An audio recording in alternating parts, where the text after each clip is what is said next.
A web of siphoning of funds, or simply put, a web of fund fraud? Well, SEBI explains just that. So while we know SL Group Chairman Subhash Chandra and Zee Entertainment Enterprises CEO Punit Goenka have been barred from holding the position of a director or a key managerial position on the company board, what led to this and what's been the trail of funds? This web really is your answer to that.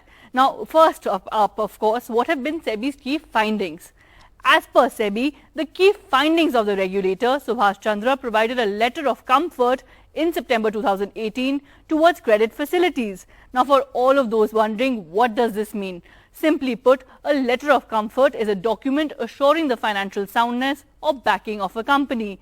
It is based on this letter of comfort that Yes Bank adjusted a fixed deposit of rupees 200 crores of Zee Entertainment Enterprises for meeting obligations of 7 entities. Now, it is important to note here that these 7 entities were either owned or controlled by family members of Subhash Chandra and Punit Goenka.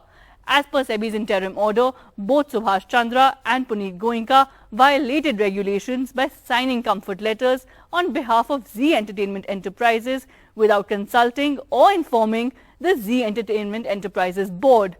So let's decode the fund trail that SEBI has released. As we can see in this web of funds really originating from Zee Entertainment Enterprises Limited or other listed companies of the SL Group right there, these funds move through multiple layers really of entities. As you can see, web of fund fraud within web of fund fraud, and so therefore you can see this trail in multiple layers right here. Now, of course, this, as per the SEBI release, these entities were either owned or controlled by family members of Subhash Chandra or Punit Goenka. It is also interesting to note here that this flow of funds that you see indicates no actual net receipt of funds by Zee Entertainment Enterprises and only shows book entries to portray receipt of funds.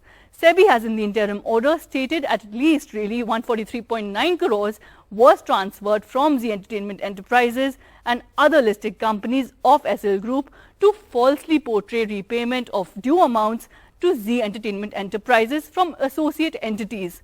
The regulator has also said that this fund trail is under examination and the possibility of funds siphoned from Zee Entertainment or other listed companies of the SL Group cannot be ruled out.